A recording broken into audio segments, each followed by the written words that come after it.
Tapi sejauh ini Pak, dari aduan-aduan itu yang paling banyak dikeluhkan oleh masyarakat apa Pak? Awal-awalnya sih pelayanan di Capil.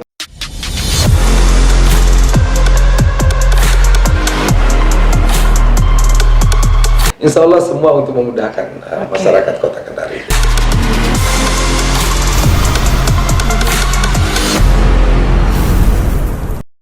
Assalamualaikum warahmatullahi wabarakatuh. Pemirsa, inilah podcast kembali hadir menyapa Anda.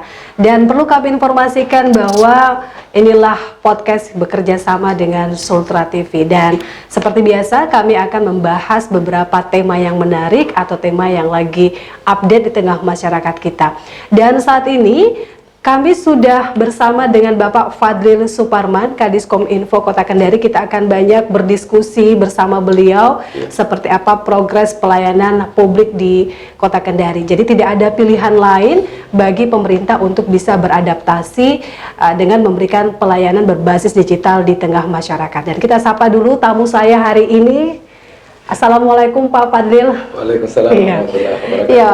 Dan terima kasih Pak Fadlil sudah hadir di podcast inilah Kendari yang saat ini juga kondisinya tidak begitu fit Pak ya, tapi tapi insya Allah lah ya bisa memberikan informasi. Sekian kali jadi tidak enak kalau Oke, baik. Nah Pak Fadlil, kita lebih banyak barangkali ya berdiskusi tentang seperti apa progres pelayanan publik berbasis digital yang salah satunya ini kan sudah bagian dari visi misi pemerintah Kota Kendari, menciptakan kota layak huni berbasis teknologi informasi.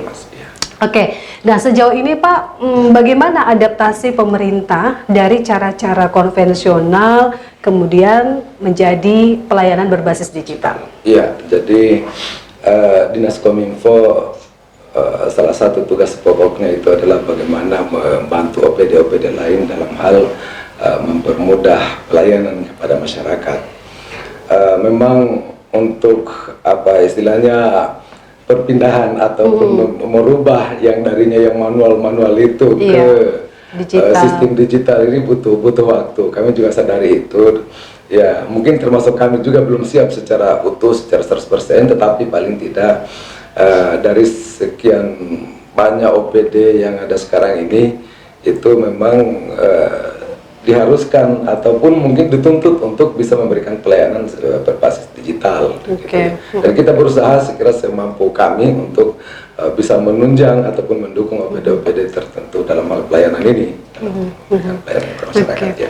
Dan saat ini pelayanan apa saja Pak yang sudah ada di Kota Kendari?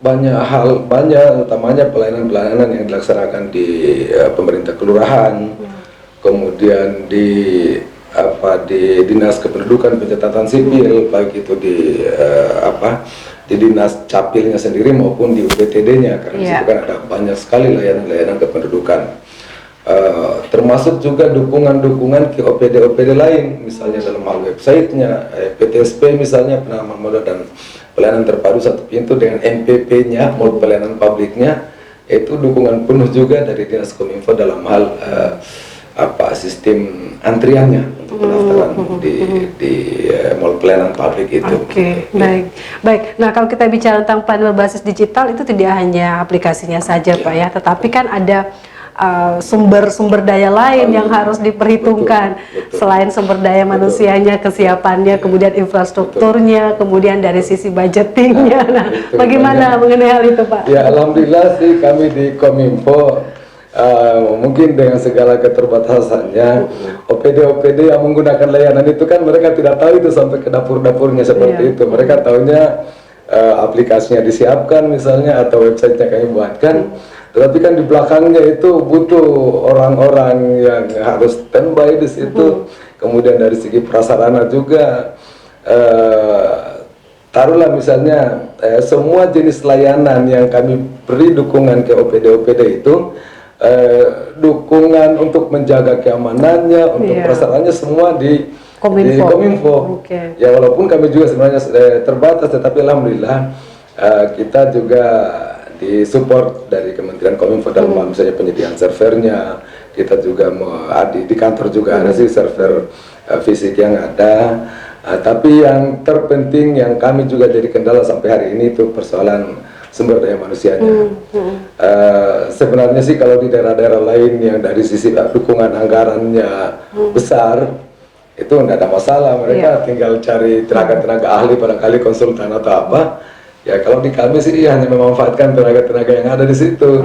Tapi alhamdulillah sampai hari ini juga, bahkan kemarin datang dari Nrekang, DPRD Komisi 1 Nrekang datang. Studi banding Pak ya? Ya mereka istilahnya, atau mereka juga tahu dari mana bahwa Kota Kendari sudah menerapkan itu.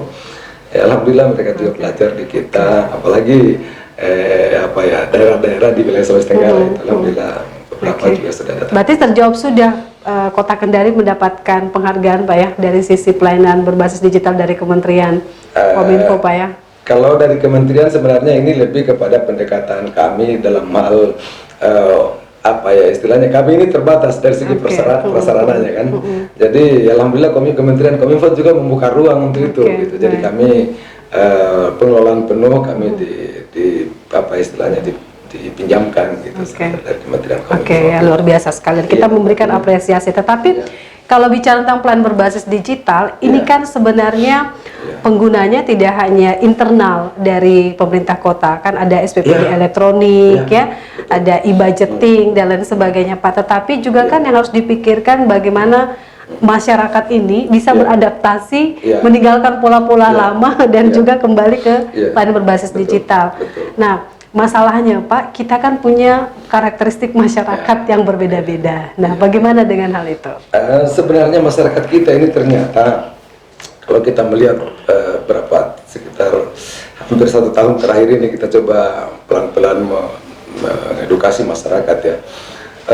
Bukan tidak bisa sebenarnya, tergantung juga kembali ke aparat-aparat pelayan di tingkat kelurahan ataupun di teman-teman di OPD.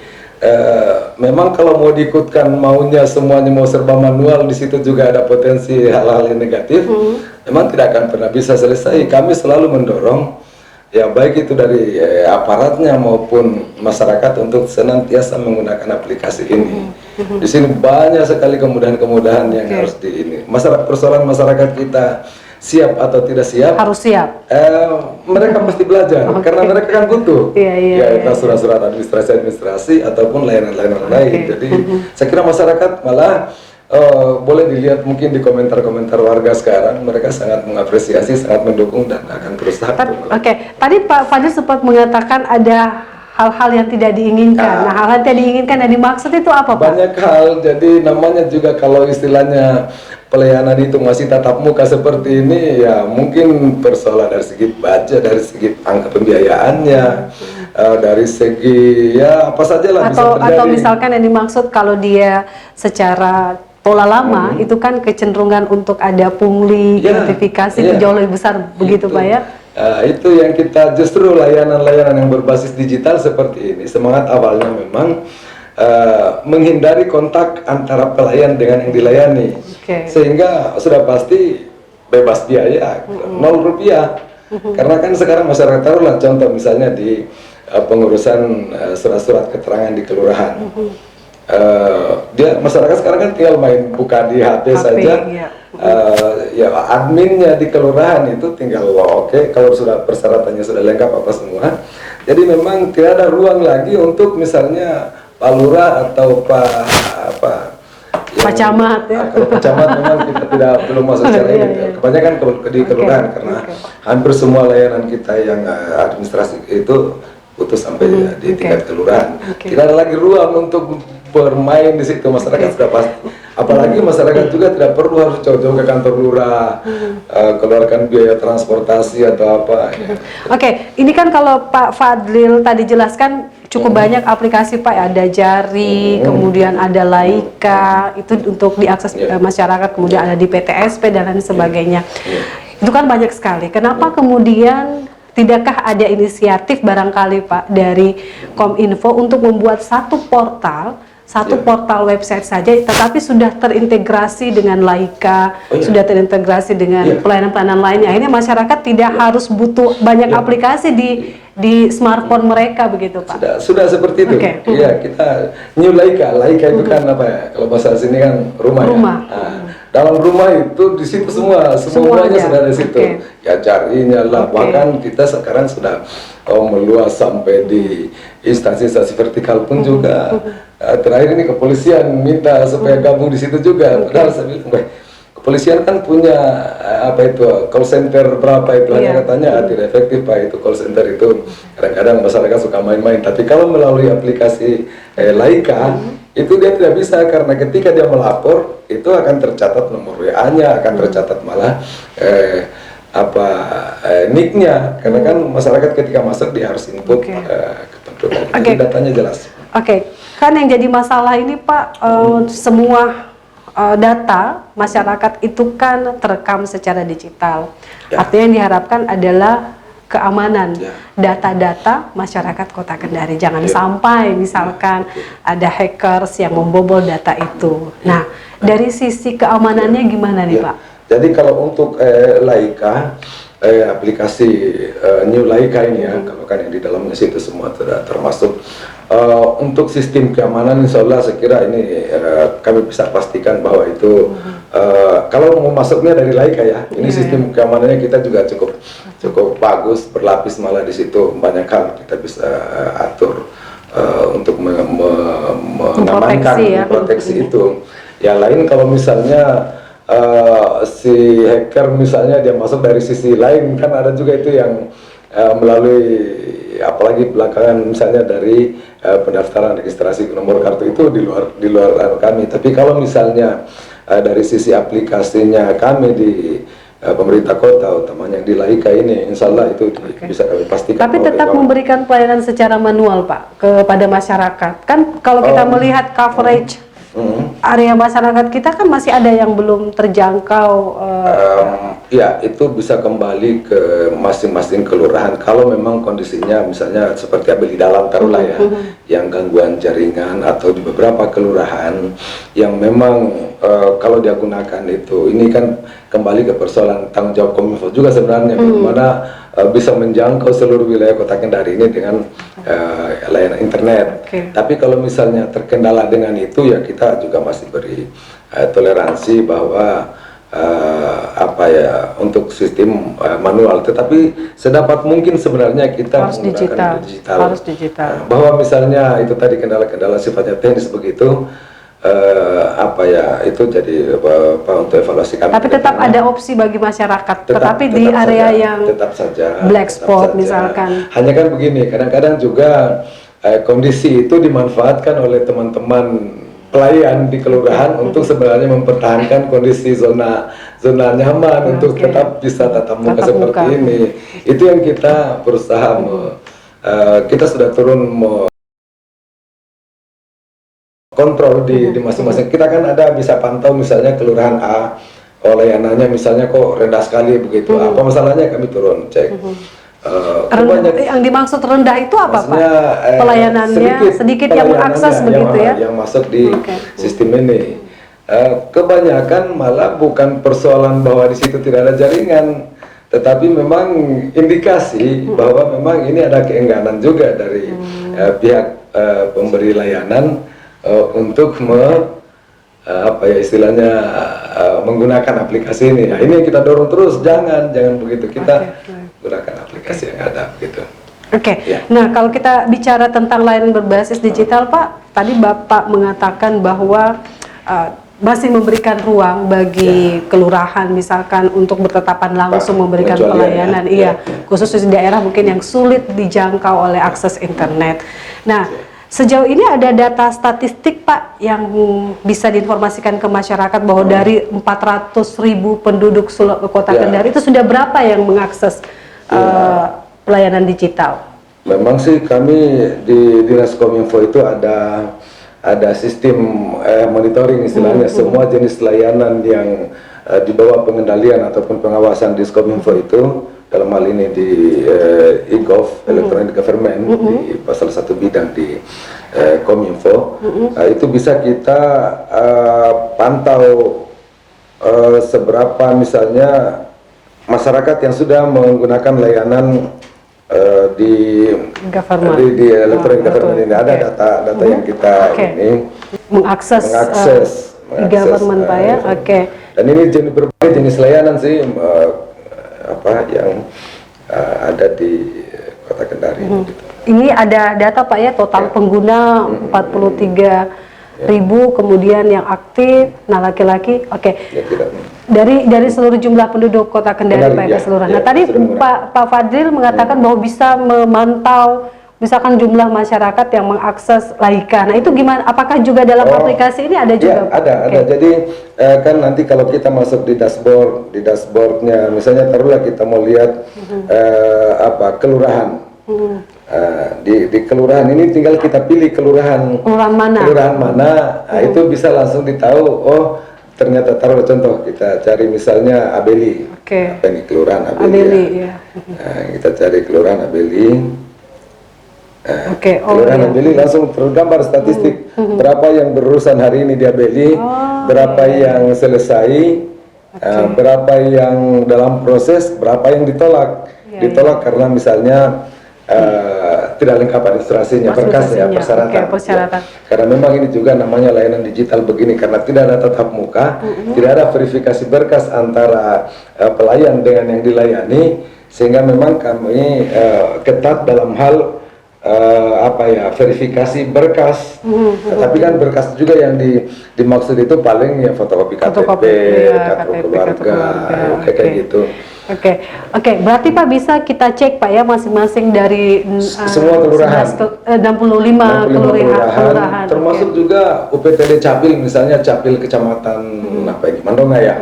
Itu juga bisa kita cari, sehingga kami bisa memantau begitu, termasuk juga untuk bahan evaluasi bagi kami ketika misalnya kelurahan kayak terakhir kemarin salah satu kelurahan di wilayah Kecamatan Nambo memang rendah sekali dan tidak masuk akal dalam 1 bulan sama sekali tidak ada layanan, berarti ada kerja. Nah, kita turun cek apa kendalanya ya, memang satu misalnya persoalan jaringan mungkin di sana kurang bagus, kemudian alasan klasik mereka misalnya masyarakat kan berarti harus bawa HP Android.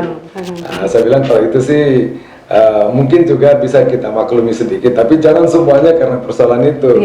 Sekarang HP Android ini bukan lagi barang yang ini sudah banyak kebutuhan betul sekali. Anak-anak juga sekolah pakai itu ya. Sangat luar biasa Pak ya, berarti bisa memantau dan itu secara real time Pak ya. Real time. Bahkan termasuk pajak. Pak Penda misalnya berapa masuk retribusi atau pajak hari ini juga bisa. Berarti lebih transparan begitu ya dengan e-government ini ya. Ini sangat luar biasa. Nah, gimana Pak? Dan ini nanti kan di kantor wali kota yang baru itu juga kita ada comment center ya. Nanti itu akan terkonek semua. Jadi kepala daerah juga atau siapapun pengambil kebijakan tinggal mengakses ini gampang. Misalnya taruhlah sekarang ini sudah di akhir tahun, Pak Wali mau tahu bagaimana sih progres capaian penerimaan PAD misalnya di Kota Kendari, beliau cukup melihat untuk kedepannya ya. Tapi kami sudah siapkan itu sudah ada. Tapi begini Pak, apakah misalkan kan masyarakat juga butuh misalkan informasi terkait dengan berapa sih besarannya PAD Kota Kendari tahun ini misalkan, kemudian budget yang dikelola oleh Pemkot di tahun ini berapa misalkan, itu juga apakah bisa diakses oleh masyarakat e-budgeting atau informasi lainnya? Untuk sementara sih memang belum, tapi paling tidak untuk informasi itu kami yang share ke mana misalnya melalui tadi sempat disinggung sama Pak Kabid, kita ada WA broadcast itu dari sekian puluh ribu masyarakat, ketika misalnya kami mengirim berita atau informasi otomatis langsung terus kabarkan ke seluruh masyarakat. Tapi kalau untuk memantau misalnya berapa yang masuk retribusi hari ini, memang ini sebatas untuk sementara untuk konsumsi internal ya. Kebijakan termasuk untuk evaluasi pimpinan daerah, kepala daerah dalam hal ini. Nah sejauh ini Pak, tadi kita lihat kan kondisi masyarakat kita kan beda-beda nih Pak. Nah termasuk juga dari sisi internal SDM dari pemerintah kota kan juga mereka butuh adaptasi begitu. Nah, bagaimana kalau dari sisi SDM internal penguatannya seperti apa Pak supaya mereka ini mampu beradaptasi secara digital? Iya, sebenarnya memang ini seperti saya sampaikan di awal tadi, sistem digital ini memang butuh waktu barangkali ya untuk kita saling ini. Jangan kan misalnya di masyarakat umum di internal aparat pemerintah pun juga saya kira ini masih butuh proses pembelajaran yang lebih ini. Walaupun memang sekarang kita di pemerintah Kota Kendari banyak hal aktivitas pegawai itu dibiasakan dengan sistem digital. Taruhlah misalnya sistem absensi, kemudian semua digital. Okay. Kemudian untuk penginputan aktivitas harian kayak sekarang ini, saya tadi mulai jam 4 itu sampai jam 4.45 sebentar ini, itu saya bisa input di kegiatan saya secara online di aplikasi, dan itu langsung dipantau oleh macam saya misalnya oleh Pak Sekda. Nanti kalau Pak Sekda tidak yakin apakah betul saya hadir di sini sekarang, dia bisa tolak aktivitas saya. Dan ini bisa mempengaruhi kinerja besaran tunjangan kinerja yang harus diterima. Itu salah satu contoh. Dan masih banyak hal yang lain, macam juga sekarang kita di sistem akuntabilitas kinerja kita juga membackup itu dari teman-teman, apalagi misalnya di inspektorat sistem aduan publik masyarakat itu sekarang kadang-kadang OPD tidak tahu itu, tapi informasi sudah sampai misalnya di inspektorat tinggal lanjutkan ke admin masing-masing sekretariat, masing-masing OPD, ini ada aduan masyarakat terkait ini misalnya. Tapi sejauh ini Pak, dari aduan-aduan itu yang paling banyak dikeluhkan oleh masyarakat apa Pak? Awalnya sih pelayanan di Capil, awalnya saya sebut saja salah satu awalnya ya. Tapi sejak kami intens menggunakan sistem ini, sekarang sih untuk Capil alhamdulillah malah respon positif. Yang banyak sekarang ini aduan masyarakat terkait dengan kebersihan. Penumpukan sampah misalnya, apalagi juga kita dulu Kominfo pernah membuatkan kayak semacam panic button begitu. Jadi ketika misalnya masyarakat melihat ada tumpukan sampah di suatu lokasi, tinggal dia foto atau tinggal dia masuk di aplikasi, dia masuk di aplikasi, tinggal dia tekan tombol panic button, itu akan langsung tersambung ke DLHK. Nanti di sana ada admin, dia langsung bisa tahu ini ada laporan dari masyarakat, lokasinya di sini, masyarakat yang melapor atas nama si ini, itu ada. Jadi istilahnya kami juga bisa mendukung dari sisi, mungkin bisa dilihat seperti apa panic button tadi. Jadi bukan saja panic button, bukan saja pemadam atau BPBD, sampah juga kami siapkan, tergantung juga memang tinggal bagaimana mereka bisa mengungsikan itu. Nah ini adalah salah satu contohnya Pak ya. Ini apa? Bisa diperlihatkan dulu Pak. Isinya Laika ini ya, ada banyak hal situ, termasuk website kejaksaan ada di situ. Kalau kita Ibu Rina juga mau cek PBB-nya sudah lunas atau belum, bisa cek di situ. Kita ada berarti satu portal ini sudah lengkap semuanya Pak ya. Jadi memang masyarakat tidak perlu lagi masuk ini, cukup dia kunjungi New Laika, di dalam itu sudah ada semua. Kan tidak mesti harus download aplikasi cari lagi, download harus Laika lagi, semua sudah ada di sini. Makanya disebutnya layanan publik integrasi Kendari. Jadi memang sudah terintegrasi semua. Termasuk ada cek vaksin juga Pak ya? Cek vaksin ada. Jadi kalau misalnya mau pastikan saya sudah sudah vaksin atau belum? Jadi ketahuan nih Pak Sapin sudah vaksin. Jadi kalau teman-teman misalnya bilang sudah, coba saya lihat dulu. Belum ternyata. Nah kalau yang panic button tadi Pak? Kalau panic button itu namanya DLHK. DLHK, tinggal kita klik saja. Klik DLHK panik sampah. Ada semua Pak ya, panik sampah. Misalnya tinggal cek, sebelum masuk ke area. Tapi ini semua Pak terhubung ke OPD terkait.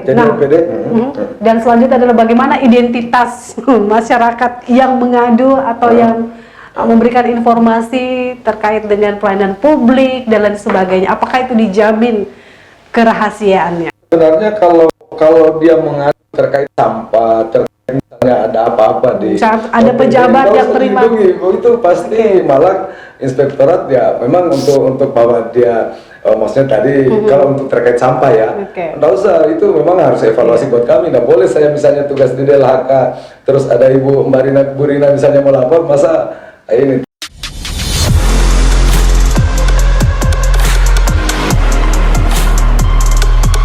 Kalau misalkan ada laporan, katakanlah ada pejabat yang menerima suap, ada yang model gratifikasi dan itu ditemukan oleh masyarakat, gimana tuh Pak? Tetap Tetap ada layanan.